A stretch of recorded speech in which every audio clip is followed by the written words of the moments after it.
गिरिवरधारी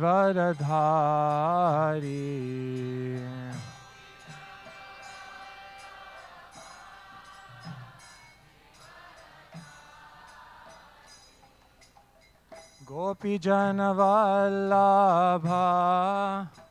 गिरिवरधारी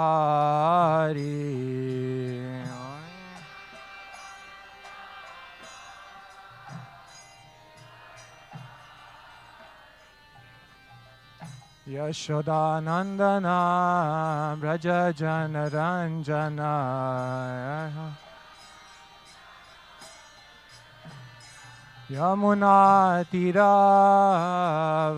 यमुनातीरावनचारी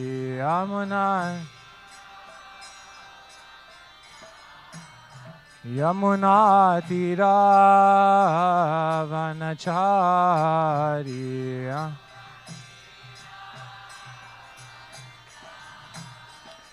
जय राधा माधवा कुंज बिहारी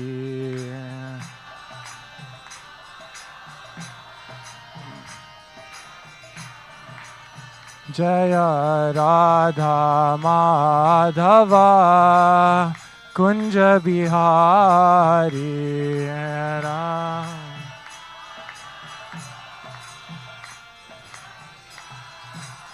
गोपीजना वल्लभा गिरिवरधारी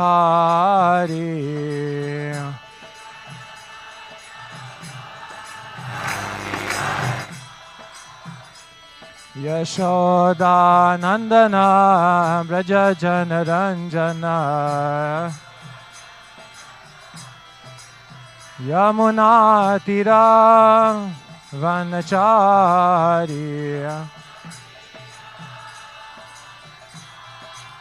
यमुनातीरा वनचारी जय राधा माधवा कुंज बिहारी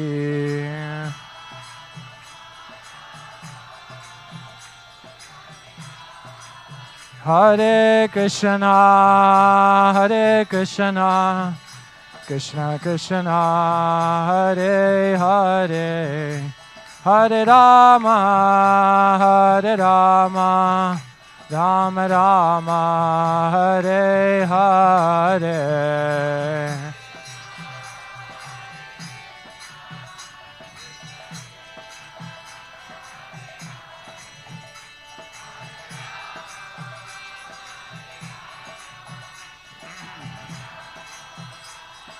हरे कृष्णा कृष्णा कृष्णा हरे हरे हरे राम राम राम हरे हरे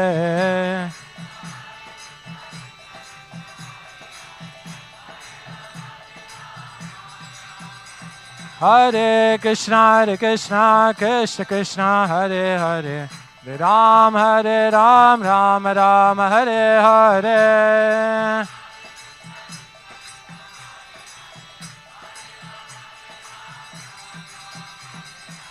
हरे कृष्णा कृष्ण कृष्ण हरे हरे हरे राम राम हरे हरे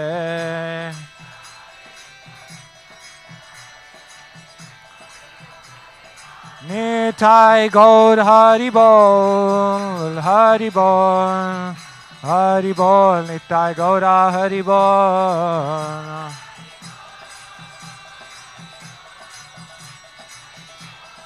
जय जय प्रभुपाद जय जय प्रभुपाद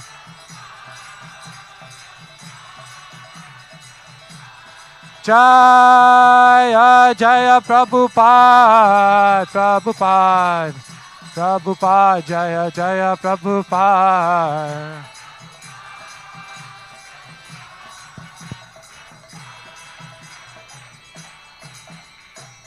जय निताय गौर प्रेमानंदे हरि हरि बोल। ओम अज्ञानतिमिरान्धस्य ज्ञानञ्जनाशलाकया चक्षुरुन्मिलितं येन तस्मै श्रीगुरवे नमः।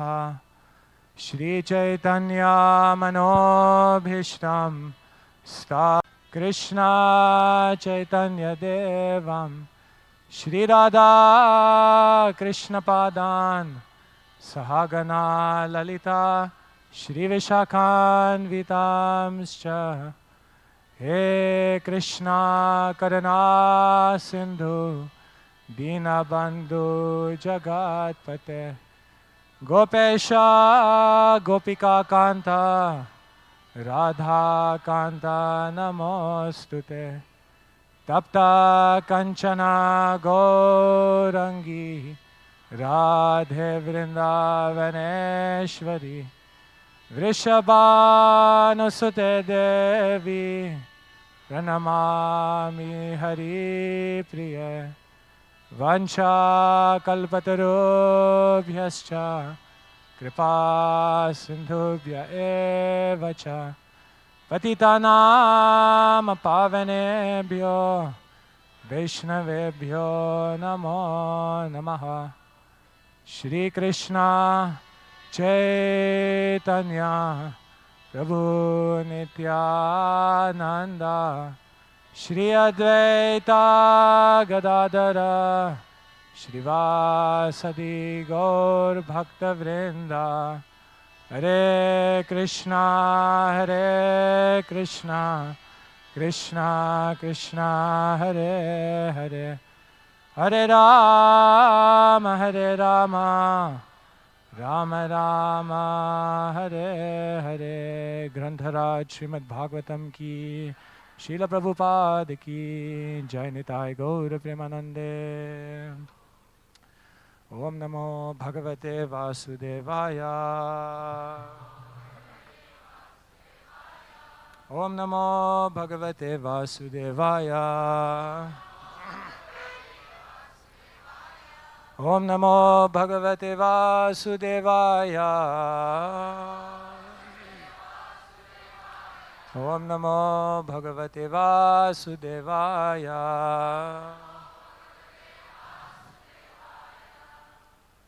Hare Krishna, good morning everyone. So thank you so much for coming to this morning's Srimad Bhagavatam class.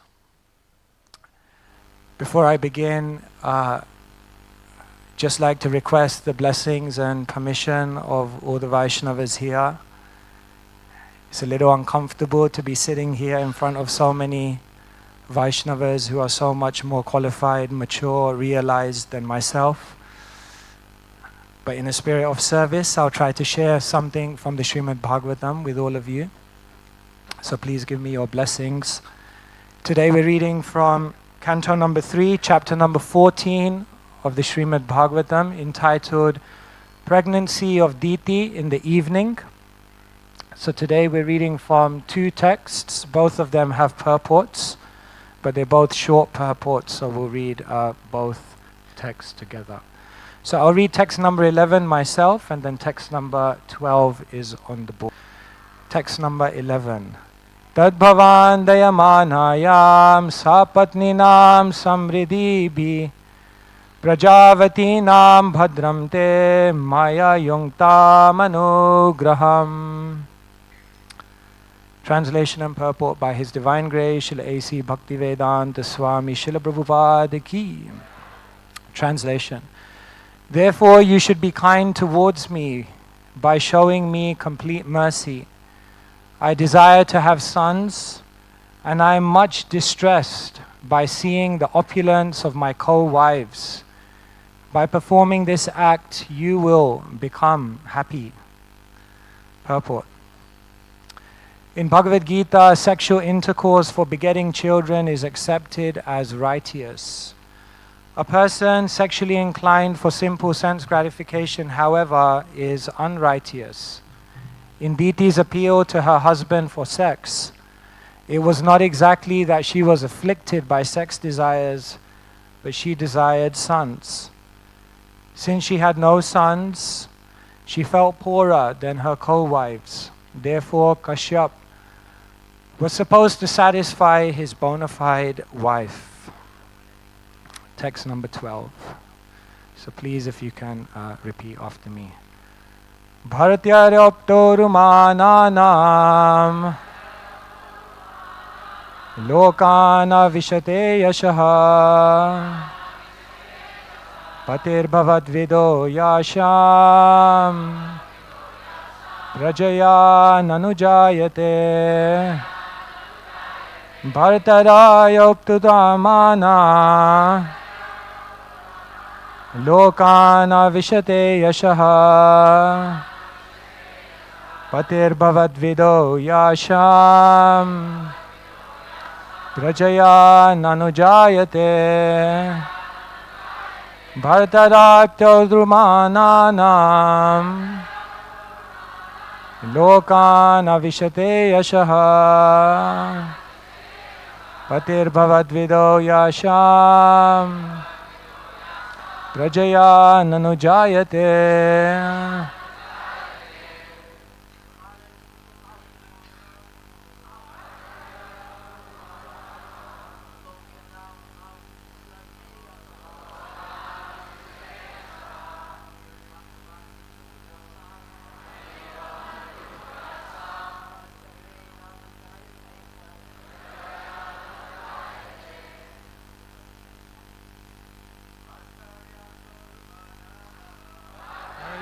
Optūmānānāṁ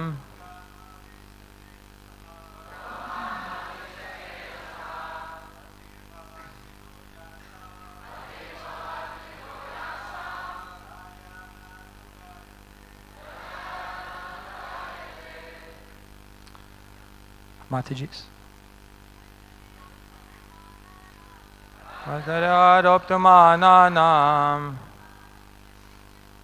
lokāna vishate yashaha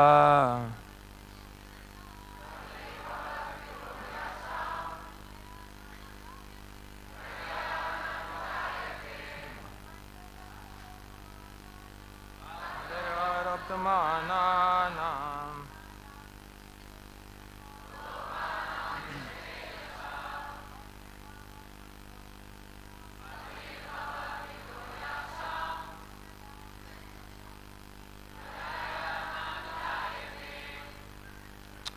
Bhartari, by the husband, apta urumananam, of those who are beloved, lokan, in the world, avishate, spreads, yashaha, fame, patihi, husband, bhavatvidha, like your good self, yasham, of those whose, prajaya, by children, nanu, certainly, jayate, expands.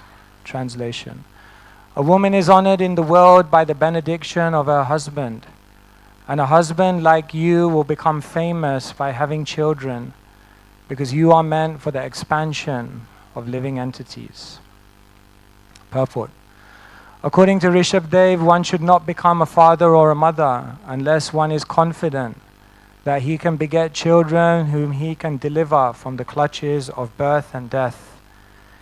Human life is the only opportunity to get out of the material scene, which is full of the miseries of birth, death, old age, and diseases. Every human being should be given the opportunity to take advantage of this human form of life. And a father like Kashyap is supposed to beget good children for the purpose of liberation. Srila Prabhupada ki. We could make an argument that of all Srila Prabhupada's gifts to the world, the gift of Srimad Bhagavatam was the one that he worked hardest on. Translating Srimad Bhagavatam was the project that Prabhupada began from the very first day to the very final moment. Translating the Bhagavatam was the project that Srila Prabhupada worked on practically every single day. Translating Srimad Bhagavatam was the project that Srila Prabhupada worked on in the most valuable and precious and sacred hours of the day. And it was only after translating Srimad Bhagavatam, at least part of it, that Srila Prabhupada felt confident to begin his mission to spread Krishna consciousness all over the world.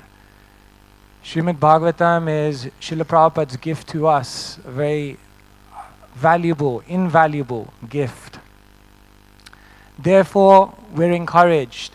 Pibata Bhagavatam rasamalayam muhuraho rasika bhuvi bhavuka. Oh friends, oh brothers, oh sisters, become a rasika, become one of good taste, become a connoisseur, someone who is qualified by purity to taste all the rasa which is available in Bhagavatam, because Bhagavatam is the rasamalayam, it's the abode of all rasa. Therefore, the Bhagavatam is very beautiful. All the rasas are there. There's violence, there's romance, there's adventure, there's intrigue, there's philosophy, there's beauty, there's poetry. Everything is there. Not just that, the literary charm of the Bhagavatam is amazing. There's analogy, there's metaphor, there's imagery. And here we're experiencing flashback, which is another literary device. And on top of all of that, the Bhagavatam teaches us how to react to every single situation we may ever encounter in our life. If we lose a loved one, then we can go to the 6th canto and we can hear the conversation between Angira, Narad and Chitraketu, who needs comfort because he's just lost his son. If we receive some unexpected news in our life, then we can go to the 1st canto and we can read about how Parikshit embraces the most shocking news of his life with complete grace and resilience. If we make a mistake, we can go to the 5th canto and we can see how Bharat Maharaj, who was on the cusp, on the threshold of eternity, somehow fell down but then later on recovered. If we're having managerial issues, happen sometimes, then we can go to the 2nd canto of the Srimad Bhagavatam and we can read about Brahmaji, who perhaps had the most difficult managerial task, and how he managed to fulfill the task given to him by Krishna. In every situation of the human condition, the Bhagavatam is giving us guidance, vision, hope, and wisdom of how to navigate through things. And this pastime of the Srimad Bhagavatam is no different. All the rasas are there. There's romance, there's intrigue, there's unexpected things. There's this literary flashback that we're hearing now of how Jay and Vijay, how did they come to this world, and what was the previous births of Hiranyaksha and Hiranyakashipu, how did they arrive in this world. And this pastime is also giving us a very deep lesson. There are many things we could draw from these 2 verses, but when I read it, what occurred to me is that it's very, very topical. Just yesterday we finished the ILS, and it was a beautiful gathering of leaders who have come from all over the world, leaders who are doing incredible things to spread Krishna consciousness. Sometimes there's a notion that leaders are just the 200 people that came to ILS. Sometimes the notion is that everyone else is a leader, but I'm not a leader. Sometimes the notion is that leadership is a very exclusive position simply for a certain number of people who have that nature. What I'd like to draw to your attention from these 2 verses is that the Srimad Bhagavatam is teaching us that everyone is a leader. The first thing is that everyone is a leader because everyone has to be a leader of themselves. Self-leadership comes first. And in this pastime we're learning that when someone doesn't lead themselves, when they don't know how to balance their desires, when they haven't conquered over the pushings of the material body, then it will lead to chaos. Therefore, everyone's a leader because everyone, first of all, has to be a self-leader. The next verse is explaining about how everyone has the opportunity to take on a position where they can benefit others. Therefore, even if one doesn't have a title of leadership, every single person in the world is an informal leader. Because if you exercise influence over another person, you're a leader. And the third thing we can draw from this pastime in terms of leadership is that everyone is a potential leader. And leadership doesn't simply depend on one's ability. It doesn't simply depend on one's aptitude, but rather it depends on the proper disposition of wanting to serve others. If one wants to serve, then one has the potential to be an incredible leader. So these three things I'm going to look at step by step, and hopefully we'll therefore understand that each one of us are leaders. And Srila Prabhupada, through his books and teachings, is training us on how to become that leader. The first type of leadership is that we all have to be leaders of the self. Diti here was affected by sex desire. And even though she knew, and even though Kasyap Muni knew that if they conceive at this inauspicious time in the Sandhyam, it's going to have a bad effect, they were not able to resist the desire. This is perhaps one of the keys to living a powerful life. Don't listen to your loudest desire. Listen to your deepest desire. Don't give up what you want most for what feels good now. This ability to restrain oneself from immediate enjoyment and control the mind and senses, this is very, very central to living a progressive life. Therefore, it was the Sandhyam. According to Ayurveda, there's 4 things that you never do in a Sandhya. You never eat, ahar. You never sleep, nidra. You never study, actually is said according to Ayurveda, svadhyay. And maituna. You never engage in sexual intercourse during the Sandhyam. According to Ayurveda, if you sleep in the Sandhyam, then gradually you lose your eyesight.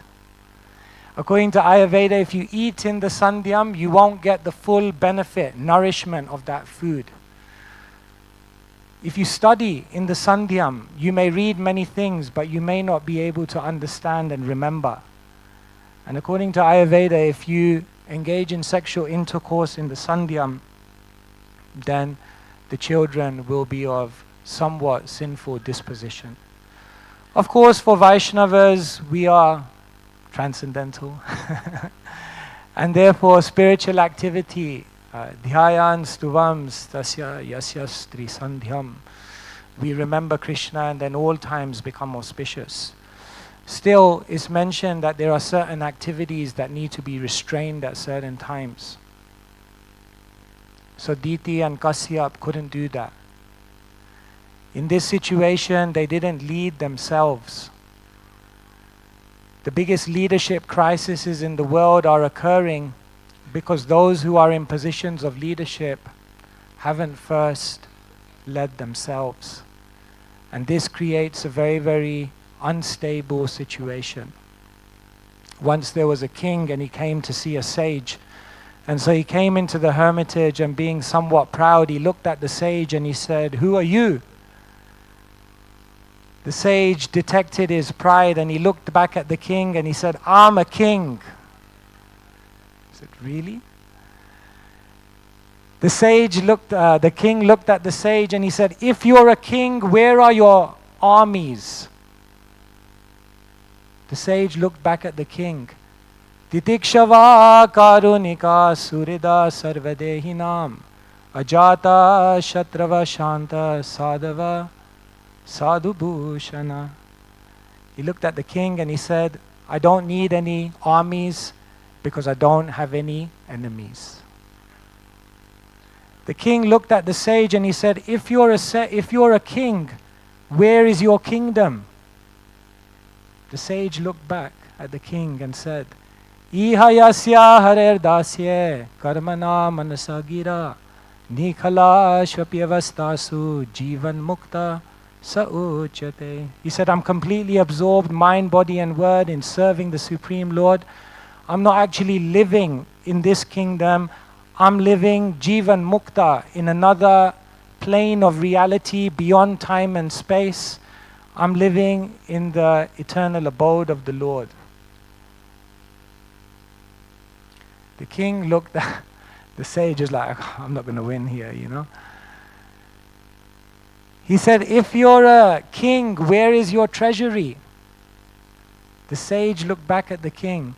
Yam labdva chaparam labham manyate nadikam tatha yasmin stito nadukena gurunapi vichalyate. He said, since I've been absorbed in transcendental consciousness, I'm so fulfilled. Yam labdva, I've gained the greatest thing. I don't need anything else. He looked at the king.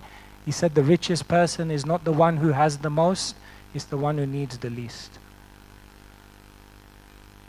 And then the king looked at the sage and said, if you're a king, what mission are you on? What are you trying to conquer? And then the sage looked at the king and said, Jitatmana prashantasya paramatma samahita sitoshna sukadusheshu tatamana pamanoyaha. He said, what am I trying to conquer? I'm trying to conquer my mind. I'm trying to conquer my senses. I'm trying to conquer my lust, anger, my greed, my pride. He looked at the king, he said, I'm trying to conquer the heart of Krishna. And in that moment, the king realized that every single external achievement that he prided himself on was indicative of something within himself that he was missing. And therefore the king looked at the sage and said, yes, actually, you are a king. The real Maharaj, the real king, is the one who has learned to lead themselves first. And so, this is the first thing we're learning from this pastime, that this self-leadership is so important. Our best gift to the world is our own character, our own compassion, our own consciousness. And when we do that, when we've learned to lead the self, then we can actually do beautiful, beautiful things in the world. And so the whole world is running around for power. The whole world is running around for control and conquering. But the devotee becomes the leader of themselves first. In the next verse is being explained, Prabhupada is quoting a very famous verse from the Bhagavatam. Gurur nasashyat, svajano nasashyat, pita nasashyat, janani nasashyat, devim natachyan, napatischa shasyan, namochayed ya samupetam mrityum. That one should not become someone in a position of authority or someone who has influence over others if they're not able to deliver them from the cycle of birth and death. Everyone is a leader because everyone is an informal leader. University studies tell us that even the most introverted person in this world will influence 10,000 people in their lives. Just by dint of being in a community, just by dint of being around others, we're exercising influence over others. Therefore, if you're a parent, you're a leader. If you're a husband, you're a leader. If you're someone that someone else looks up to advice for, you're a leader. If you're on social media and you're putting out content, you're a leader. Anyone who exercises influence over others is an informal leader. And so here we're learning that everyone has this opportunity. And Diti says to Kasyap that it's a beautiful thing, that we'll have children and then you'll be able to deliver them from this world. And that will be a beautiful service. And that will be something which will elevate and enliven both of us.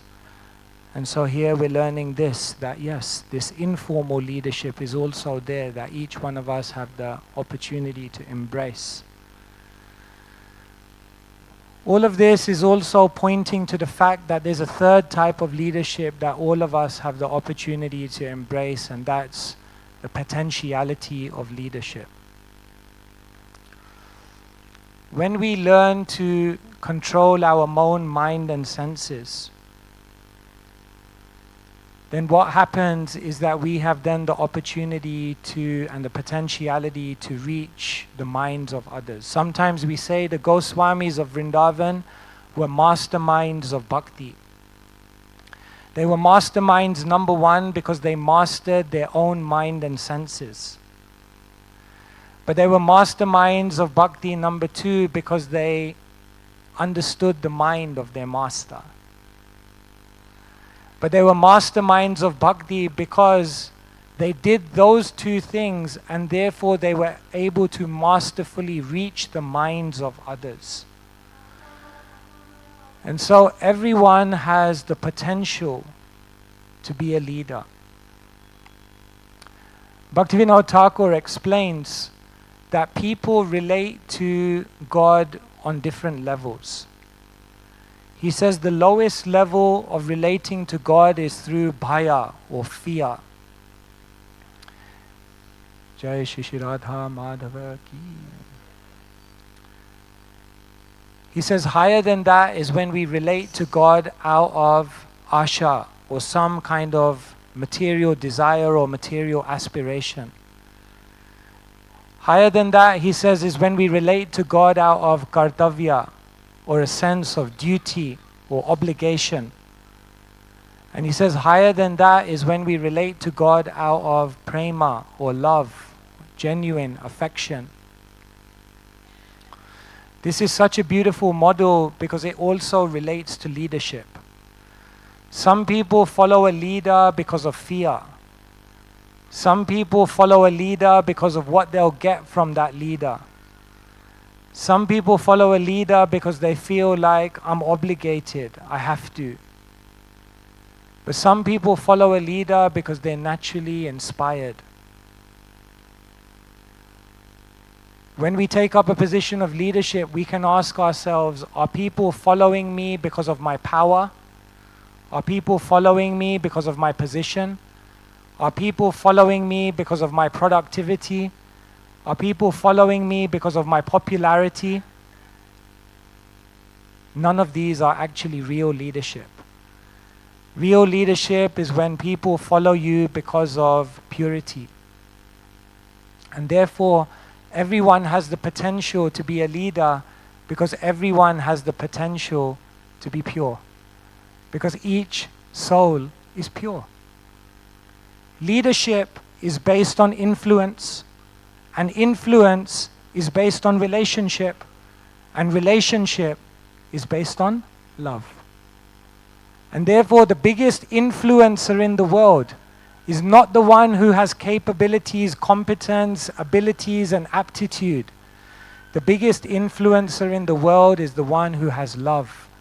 Because generosity is contagious, generosity is infectious, and generosity is the universal language that everyone will appreciate. And so like this, the potentiality of leadership is there for each one of us. That each one of us can go into the world and do amazing, amazing things. We can be leaders without a title. Sometimes we feel we need to wait for a position. We need to wait for a stamp. We need to wait for some kind of recognition to be a leader.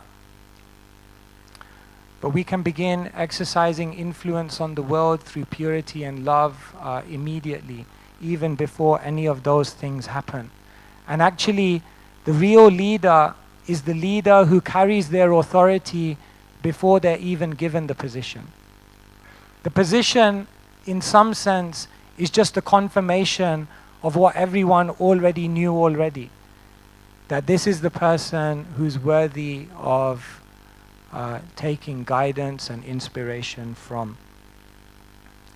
And so here I'm kind of drawing on a few of these points from this pastime. There are many angles and many ways in which we can see this. But in these two verses, this point of leadership is coming out very, very strongly. And this point that each one of us can be leaders. Leaders of the self, leaders in an informal way, and leaders in a potential way. Srila Prabhupada came on national television and he said, I'm begging you, please help me to spread the Krishna consciousness movement. We may feel in our lives that I'm not a leader, but because of what we've been given, in some sense there's a responsibility for everyone in whatever way is manageable and natural to them to lead others towards this path. It's said that if you take a candle into outer space, then that candle can be seen 12 miles away. Because when the darkness is so dense, even a little light goes a long way. And therefore every single Vaishnava, every single individual in this room is like a candle. And sometimes we may look and think, I'm not so influential, I'm not a big devotee, I'm not someone who has power and position. In those moments you can remember you're a candle because you've been ignited by the touch of Srila Prabhupada and the Parampara, and therefore you're now shining. And now each soul has the ability to go in the world and bring light to a world which is filled with so much darkness. Srila Prabhupada, amongst all the verses of Shastra that he quoted, perhaps one of the verses that he quoted most frequently in practically every forum, from Bhagavatam classes to morning walks to letters, was the famous instruction by Sri Chaitanya Mahaprabhu to the Kurma Brahmana. Jare deka, tare kaha, Krishna upadesh, amara agyaya guru, hanatare e desh. That on my order, you become a guru, you become a leader, you become someone who influences others in a positive way. Everyone you see, everyone you meet, everyone you encounter, just tell them about Krishna. And like this, Jayananda Prabhu, he said in a very beautiful quote, he said, so many people in the world could be saved from so much suffering if each Vaishnav just became a little more dedicated to sharing the mercy of Sri Chaitanya Mahaprabhu. So we are carrying something incredibly powerful. And no devotee should ever feel disempowered. No devotee should ever feel that they're tiny, that they're insignificant, that they're almost a non-entity in this movement. Every devotee is a leader. Every devotee is carrying something which the world is waiting for. Sometimes we give Bhagavatam classes and we say things almost just like, when you go out and tell people in this world, their mind is blown. The most basic points that we sometimes talk about amongst ourselves, that we've heard time and time again, when people in the world hear this, their mind is blown. The world is waiting for spiritual disruption. The world is waiting for individuals to come in and teach them another way to live, another way to approach life. And therefore, it's our great fortune, by Srila Prabhupada's grace, to be part of the most electrifying movement in creation, because we have an opportunity to go out there and share that. But as we go out there and become leaders, let us remember that first, we also have to become leaders of the self. When we become masters of our own mind and senses, then we'll be able to understand the mind of our masters and the Supreme Master Krishna. And then when we understand their inner desires and we have that purity, then we will be able to masterfully reach the minds of many, many people and help them to turn their mind back to Krishna. And so, in this yearly gathering where we all come together to energize and inspire ourselves, to rededicate ourselves to this movement, let us remember that we're all leaders and we all have the opportunity to carry this gift back in all parts of the world, wherever we go, to make this world, as Srila Prabhupada said, into Vaikuntha.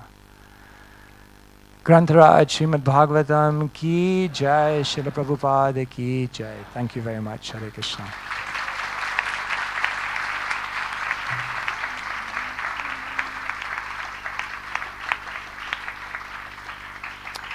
So I purposely left time, so we have 15 minutes. So many senior devotees are here, and so if anyone would like to make a comment or a question, would be very... Yes, Kalakanta Prabhu.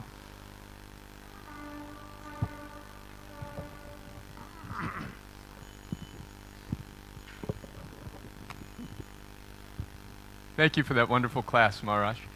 The verse you quoted, Yarita Taika, is actually the second most frequently quoted verse from Chaitanya Charitamrita by Srila Prabhupada. Only Chaita Darpana Marjanam was quoted more often. My question is, 50 years ago in this next room, Srila Prabhupada asked his disciples that in 4 generations there should be 10 million acharyas. 10 million acharyas, and it was on a multiple of 10 per person. So this verse from the Rishabhadev's teaching in the Purport, so many of us are willing to be teachers or Siksha gurus, so many of us are willing to be parents, but so few of us are willing to be initiating gurus, taking responsibility, lifelong responsibility for a few people. Prabhupada said 10 each would lead to 10 million. And then he said there'll be no scarcity of acharyas. So what is it that makes us reluctant to make these commitments to take disciples and care for them for our life and be that kind of leader, acharya, that Prabhupada asked us to be? Thank you so much.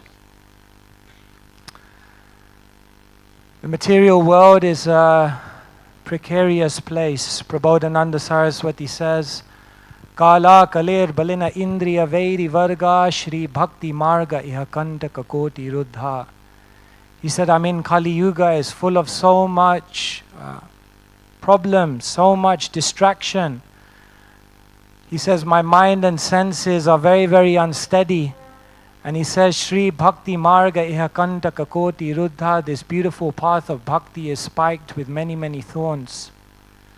Sometimes I think when we look at the history of our movement and we see the difficulty that those who have taken up responsibilities have gone through, then sometimes we feel maybe it will happen to me. Maybe I'm not qualified. Maybe I should be more cautious. Maybe I don't have the right motivation. And therefore sometimes I think there's a healthy amount of trepidation to take up a responsibility. Because when you take up a responsibility, you wield power. And therefore I think there are many humble, wonderful, beautiful devotees who are qualified, but who have that sense that I don't want to do a disservice to Prabhupada. So I think that is very necessary. However, as he said, we have a mission. And we have to spread Krishna consciousness. And if not you, then who? If not now, then when?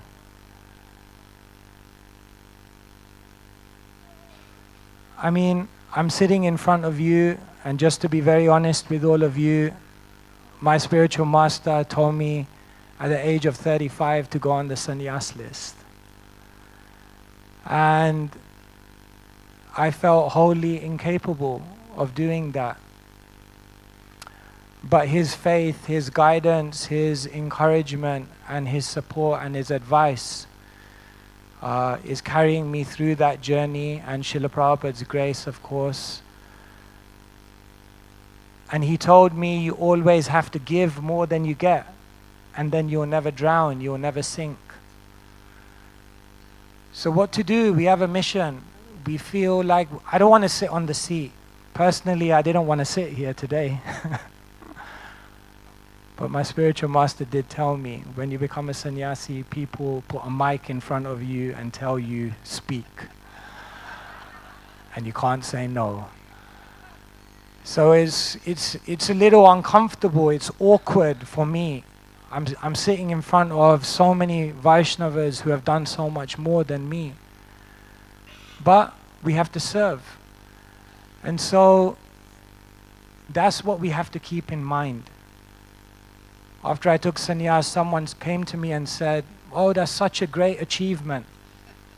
And I said, I don't really see sannyas as an achievement, but it's an opportunity. It's an opportunity to serve. And if I take it and I do more service, then maybe the acharyas will be pleased with me and maybe I'll stay on that journey. So let us keep service in the forefront. Let us have a healthy amount of trepidation, because leadership is a grave responsibility. But at the same time, let's rely on Sri Chaitanya Mahaprabhu.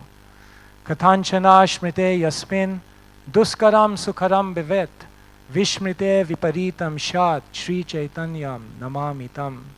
That if you remember Sri Chaitanya Mahaprabhu, then even the difficult things become easy. And so, a healthy balance of both. Some thoughts. Hare Krishna. Yes, Maharaj. So, you are doing a lot of outreach among the youth, and many Gen Z especially, they come forward and say that the distraction levels are so high, attention span is so low, and your books are so lofty and so voluminous.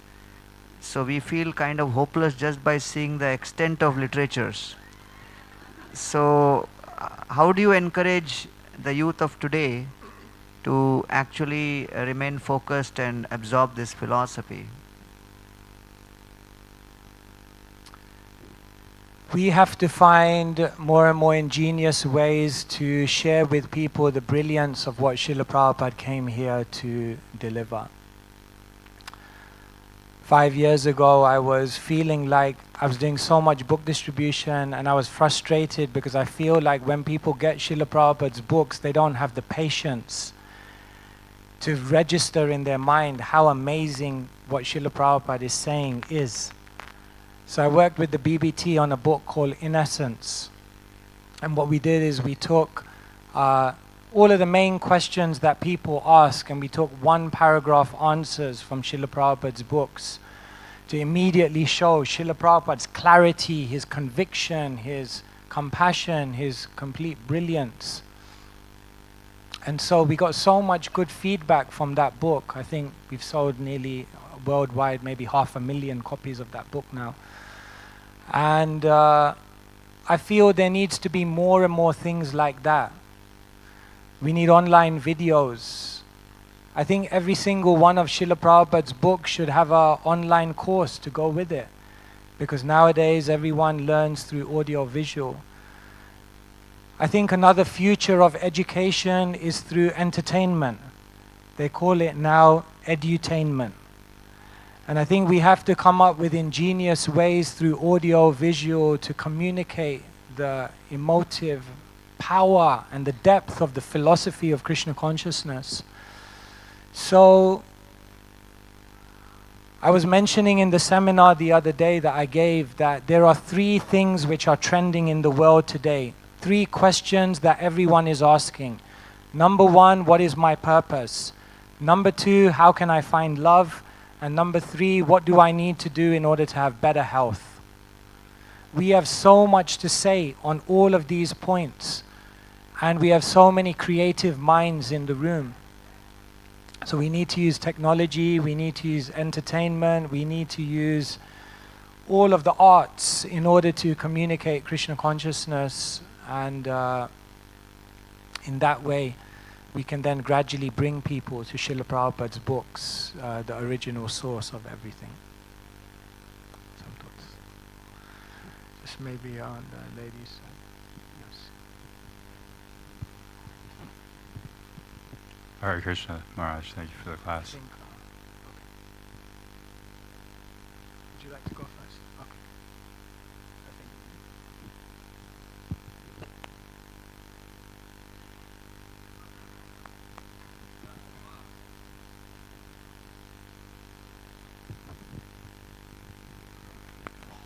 He's younger and smarter than me, so he should probably go first. But it'll take too long to send the mic back. Thank you very much, Maharaj, for pointing out we all need to be leaders.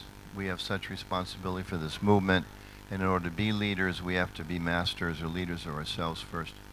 There's another aspect of leadership, which is along with leadership comes pride, arrogance, so many different things like that.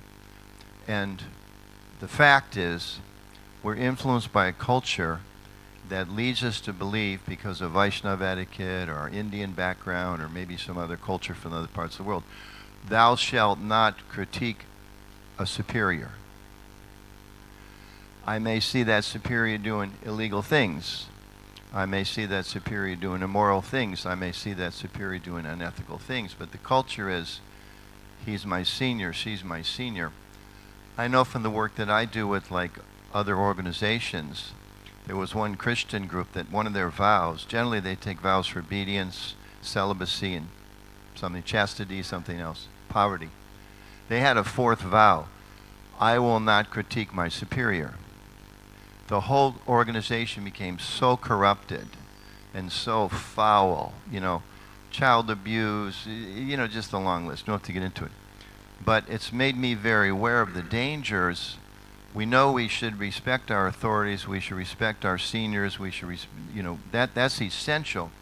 Yet at the same time, we're all human beings. You know, I'm a Prabhupada disciple, I'm a GBC, I'm an old man now. I am subject to every temptation that was there when I was 11 years old. It hasn't gone away.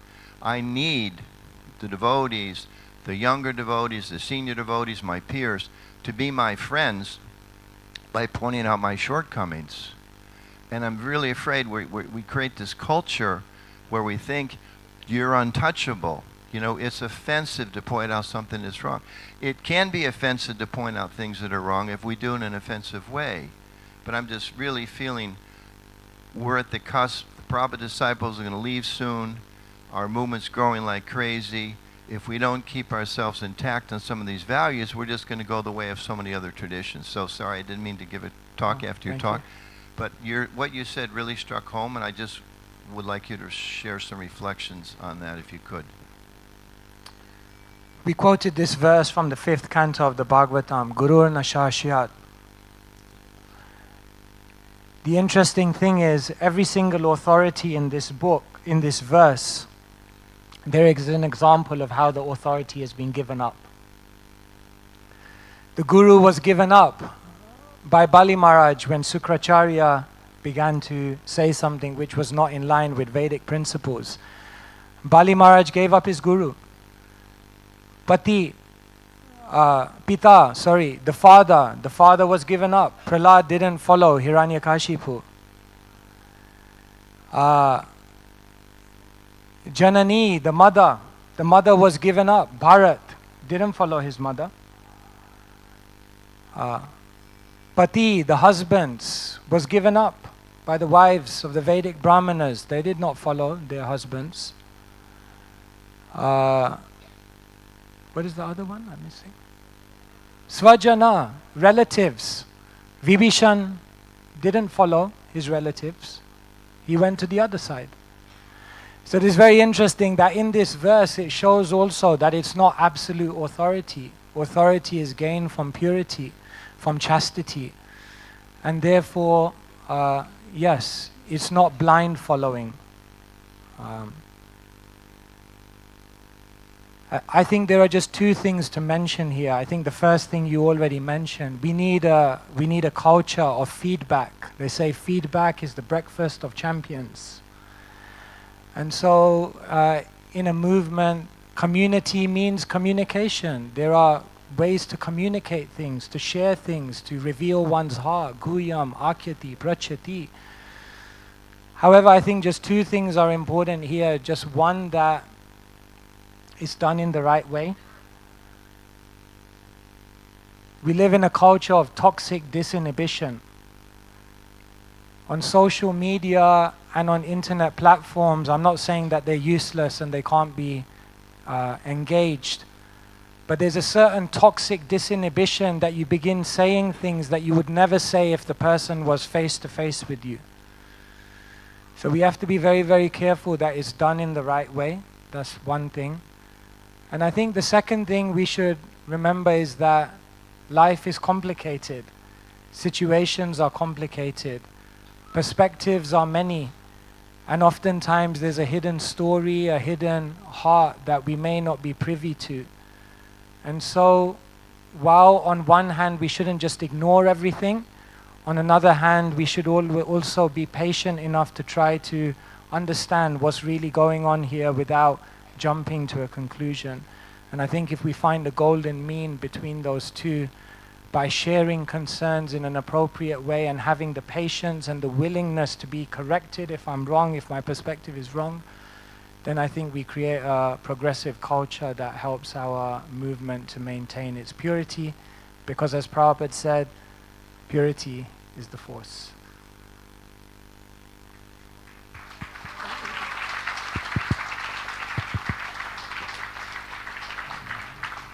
Maharaj, Hare Krishna. Thank you for this wonderful class. I think that you're in the category of an inspirational leader. Maharaj, my question is, with the urgency that you describe and the numbers that Kalakanta Prabhu brought out about each person, 10 million, having no shortage of leaders and gurus, how can we expect to accomplish that when the women in the movement are not allowed the same responsibility as the men, even if they're as qualified? A lot of times I notice that for myself, as a Prabhupada disciple, I never, growing up in Krishna consciousness, taught myself how to be that type of a leader, to give a class, to speak out in public.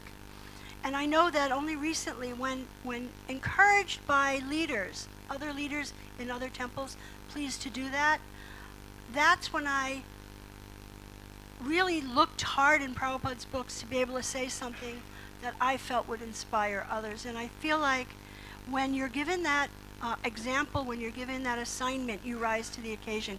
And if we don't give that or show that for the women, we lose half of our movement. So what are your thoughts on that, Maharaj?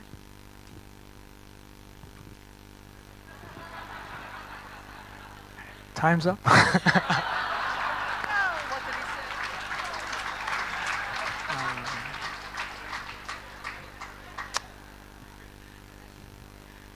I'll come to the point. I'll just say one thing first. I once asked someone, how do you know who's a leader? And I asked someone, how do you know who's a leader? And he said something to me which was so simple. And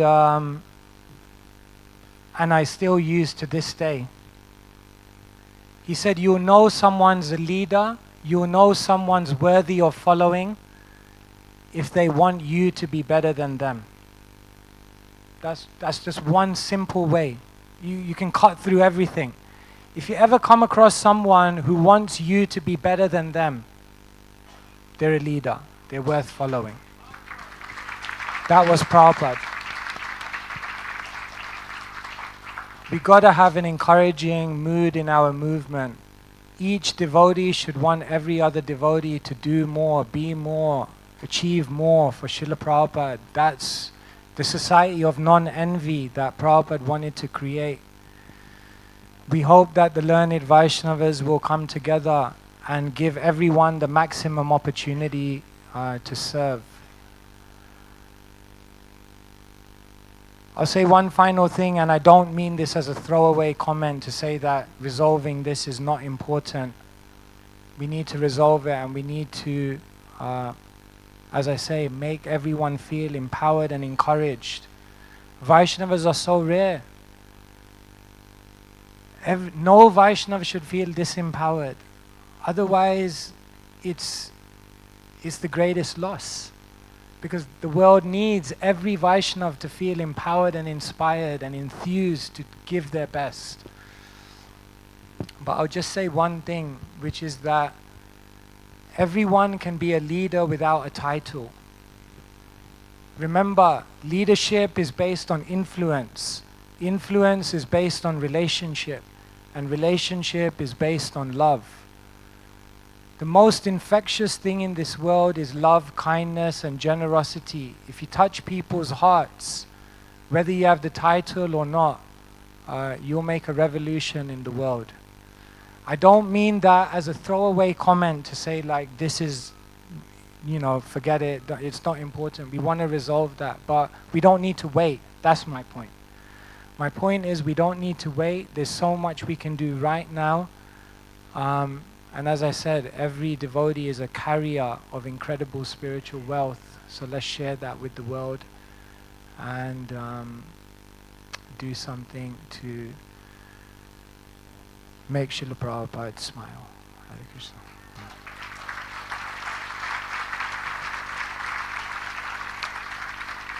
All right. I think there are many more hands, but I think time is going. So thank you so much for your kindness, for your encouragement, for your participation. Grantharaj Srimad Bhagavatam ki jai, Srila Prabhupada ki jai.